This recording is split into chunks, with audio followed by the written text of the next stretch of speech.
Hello again! So, before we get started, if you want to know about the health benefits of ghee, you can watch this video right here. If you haven't watched that video first, I definitely recommend going there and then coming back to this one. In this video, we're going to be specifically looking at how we can make ghee. Now, according to the system of Ayurveda, ghee was traditionally made using fresh milk that was combined with curd for a few hours, and it was churned by hand and made into a cultured butter. And then this cultured butter was then cooked or clarified into ghee. Now, buying cultured butter is not always easy to do. It's not something that's that easy to come by. So of course you can make it. If you can make cultured butter, then you definitely should make it. Otherwise, if you can't, there are other ways to do it, you know. The problem is that these sort of things become obstacles to people making ghee, and so they end up just not making it.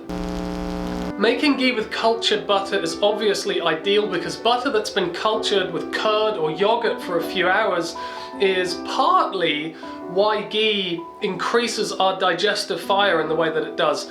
But this isn't the only factor to consider, and truly excellent ghee can still be made from organic grass-fed butter.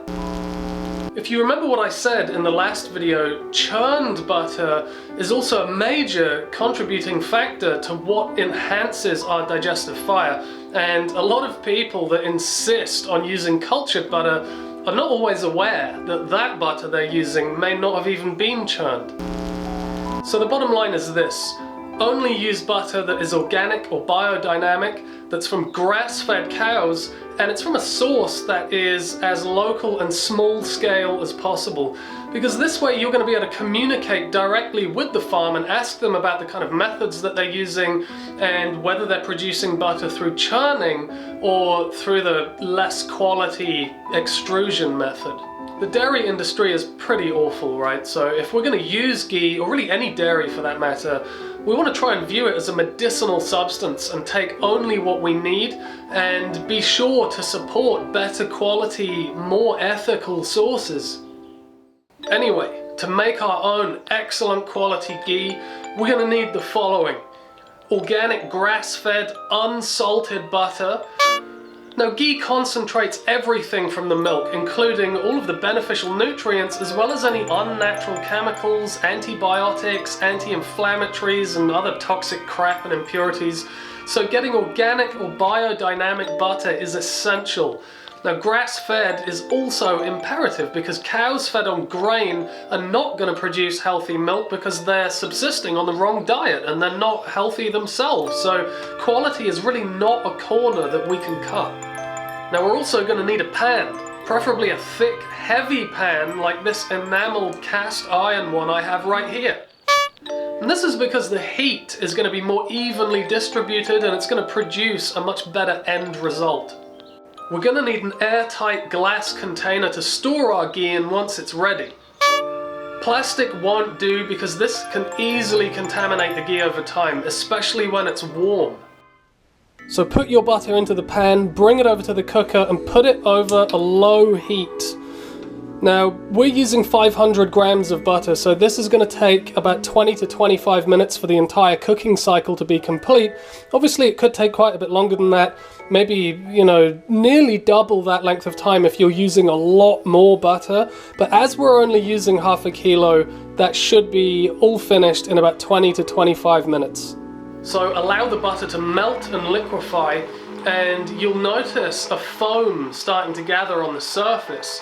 Now, you can leave this to begin with, but as the ghee continues to cook, you're going to want to remove this very carefully with a spoon. Now, you want to remove it only from the surface, you know, just take it very gently from the surface and remove it from the pan, and you really must avoid getting the spoon down inside and mixing things up and stirring the ghee. You really don't want to do that at all, so just take this foam from the surface. Eventually it's going to start to bubble vigorously and it's going to be pretty noisy. Now, around about this time, all of the milk solids are going to start to settle at the very bottom of the pan as well. Eventually things are going to begin to calm down a bit and it's going to start bubbling a lot less. Now, as it becomes quieter, you can continue to remove any froth that may be gathering on the surface, but you want to keep a really close eye on it now, because when it stops bubbling and is completely silent, all of the milk solids would have settled at the bottom of the pan. There'll be no more moisture rising from this, and your ghee is going to be ready. And when it's ready, you'll see that when you pour the ghee off, all of the milk solids have settled at the bottom of the pan.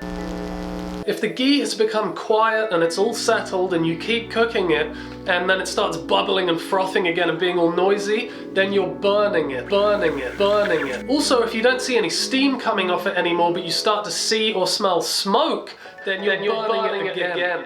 Overcooking the ghee like this isn't going to ruin it, but it is going to impair the amazing taste and aroma, and there'll be some minor loss in quality to some degree. So getting the timing right is essential.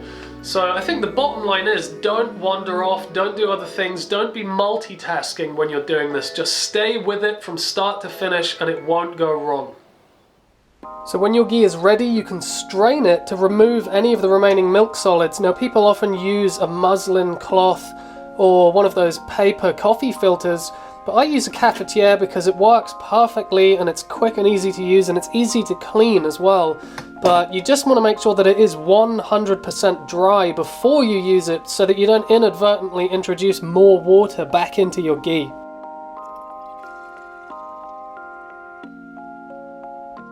So now that the ghee is strained, we want to pour it into the glass container, but just make sure that the glass container is on a wooden surface so that two extreme temperature opposites don't end up clashing and then the glass breaks and you've got a big mess everywhere. And you also want to make sure that as the ghee is setting in the glass jar, that you leave the lid off, just to be sure that there's no condensation that's gathering on the inside of the lid. And it's really just to remove any risk that you might reintroduce water back into the ghee. Allow it to set and it's ready. Now, alternatively, you can infuse your ghee with certain herbs. Now here I have ghee infused with nutmeg, which is a great medicine for the nerves and for pacifying the internal wind element, which can really help digestion, and it can also reduce feelings of nervous tension or anxiety and feelings of overwhelm and that kind of thing. Now, if you want to know more about the specific health benefits of nutmeg, there's a link on the screen where you can click and watch a video I made on that subject. But nutmeg, it can be pretty strong, so if you take way too much of it, it can actually be a little bit hallucinogenic, so you really want to get the dosage right. So only a small amount is needed. Now, I add 5 grams of organic nutmeg powder to every 100 grams of ghee that I've made. But remember that the ghee is going to weigh less than the amount of butter that you used, because you've cooked off all of the water from the butter, you've removed all of the milk solids. So for example, this ghee, when I'd finished making it, it weighed 365 grams, but I used 500 grams of butter, so I actually lost quite a bit of weight there. So, in terms of adding nutmeg to this, I'm only going to need to really add about 15 to 20 grams of nutmeg. So you can add this as soon as the ghee has filtered and it's been poured into the glass jar, but you're going to want to check on it regularly, because all of the nutmeg, or really whatever you infused the ghee with, it's all going to sink to the bottom and it's going to sit as a kind of sediment in the bottom of the jar, and so it's not really evenly spread throughout the ghee itself. So we want to check on it regularly, and you want to stir it regularly all the way up until the ghee has set and it's become solid, so that we can ensure an even distribution of the medicine.